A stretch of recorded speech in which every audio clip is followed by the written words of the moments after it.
Hello friends, നമ്മളെല്ലാവരും വീട്ടിൽ ഫ്രിഡ്ജിൽ നോക്കിക്കഴിഞ്ഞാൽ എപ്പോഴും എന്തെങ്കിലുമൊക്കെ പച്ചക്കറിയൊക്കെ ബാക്കി ഉണ്ടാവില്ലേ.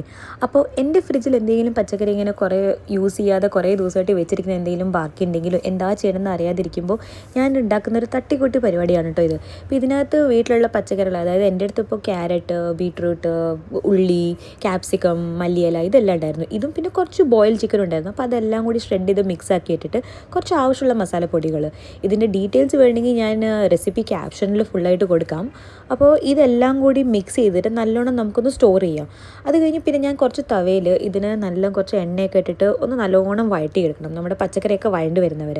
അത് കഴിഞ്ഞ് പിന്നെ കുറച്ച് ഗാർലിക് മേയോൻ്റെ സോസ്, ഞാൻ വീട്ടിൽ തന്നെ ഉണ്ടാക്കിയ സോസാണ്. ഇതിൻ്റെ റെസിപ്പി വേണമെങ്കിൽ ഞാൻ വേറെ ആയിട്ട് കൊടുക്കാം കേട്ടോ ഗൈസ്. ഇത് ഭയങ്കര എളുപ്പമാണ് ഉണ്ടാക്കാൻ, എന്തിൻ്റെ കൂടെ വേണമെങ്കിലും ഉപയോഗിക്കാം. ഞാനിതിന് സാൻഡ്വിച്ചിൻ്റെ കൂടെയും സാലഡിൻ്റെ കൂടെയും പിന്നെ എനിക്ക് കഴിക്കാൻ മിക്സ് ചെയ്ത് പറ്റുന്ന എല്ലാത്തിനും കൂടെ ഇതിന് ഞാൻ മിക്സ് ചെയ്ത് കഴിക്കും. അപ്പോൾ നിങ്ങൾക്ക് ഇത് വളരെ ഇഷ്ടമാവുമെന്ന് എനിക്ക് ഒരു ഉറപ്പാണ്.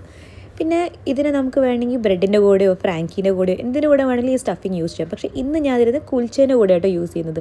അതുകൊണ്ട് തന്നെ ഇതൊരു വെറൈറ്റി ആയിട്ടൊരു സ്റ്റഫ്ഡ് കുൽച്ച എന്നാണ് ഇതിൻ്റെ പേര് ഞാൻ തന്നെ ഇട്ടതാണ്. പിന്നെ സ്റ്റഫ് കുൽച്ചനകത്ത് ഇതൊക്കെ മിക്സ് ചെയ്ത് വെച്ചിട്ട് കുറച്ച് ചീസ് സ്ലൈസൊക്കെ വെച്ചിട്ട് നമ്മൾ അടുപ്പത്ത് വെച്ച് നല്ലോണം ഇതിനെ ചൂടാക്കി എടുക്കുക. കുൽച്ച ഇങ്ങനെ ഓൾറെഡി ഉണ്ടാക്കിയതായിരിക്കും, അതായത് പ്രീ കുക്ക്ഡ് ആണ്. അപ്പോൾ നമുക്ക് അധികം ബുദ്ധിമുട്ടുണ്ട. പക്ഷേ ഞാൻ കുറച്ച് ചീസ് സ്ലൈസ് മെൽറ്റ് ആവുന്നവരെ വെച്ചു അതിനകത്ത്. അപ്പോൾ ഒരു അടിപൊളി റെസിപ്പി റെഡി ആയിട്ടുണ്ട് ഗൈസ്. ഇത് നമുക്ക് വേണമെങ്കിൽ ടിഫിനിലോ ഓഫീസിലോ ബ്രേക്ക്ഫാസ്റ്റിനോ ലഞ്ചിനോ എന്തിനു വേണമെങ്കിലും കൊണ്ടുപോകാം. ഓക്കെ, അപ്പോൾ അടുത്ത റെസിപ്പി ആയിട്ട് പിന്നെ വരാം. ടാറ്റാ.